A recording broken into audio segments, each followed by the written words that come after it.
ఆటలన్నీ ఒకవైపు, సందడి మరోవైపు అంటూ గౌతమ్ జరిగిన టాస్క్‌ని పక్కన పెట్టి ఫుల్‌గా హుషారులో కనిపిస్తూ ఉన్నాడు. బాలయ్య పాటలు పాడుతూ శుభశ్రీ దగ్గరికి వెళ్లి పాటలతో ఎరగదీస్తూ ఉన్నాడు. శుభశ్రీ కూడా ఈరోజు నేను వంట ఎరగదీస్తా గౌతమ్ అంటూ కిచెన్‌లోకి వెళ్లి తేజతో కలిసి వంట చేస్తూ ఉంటుంది. తేజ అంతలోనే ఆమ్లెట్స్ ఏస్తూ ఉండగా అమర్దీప్ వచ్చి అడుగుతాడు నాకొక ఆమ్లెట్ కావాలని. అది ఉడకని ఆమ్లెట్ అయితే అమర్దీప్‌కి ఇస్తాడు. ఇది అసలు తినగలమా అంటే హాఫ్ బాయిల్ ఎగ్ తినొచ్చు అంటూ తేజ కూడా కౌంటర్ విసురుతాడు.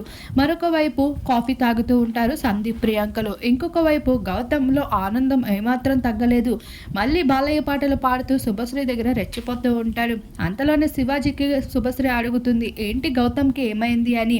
ఏమీ అవ్వలేదు సరదాగా ఆడుకుంటున్నాడులే అంటూ అక్కడి నుండి వెళ్ళిపోతాడు. మరోవైపు పల్లవి ప్రసాద్ రతికాకి వంటల్లో హెల్ప్ చేయడమే కాదు అక్క అక్క అంటూ రతికాని అయితే అక్కగా భావించడం మొదలు పెట్టేశాడు. తన ఆటపైన ఇంట్రెస్ట్ పెడుతూ తన మొక్క కోసం బెంగ పెట్టుకుంటూ కూడా కనిపిస్తున్నాడు. మొక్కకి నీళ్లు పోస్తూ ఇంకొక వైపు కిచెన్లో రతికకి హెల్ప్ చేస్తూ అయితే ఇలా లైవ్ అయితే ఎంతో ప్రశాంతంగా కొనసాగుతూ ఉంది.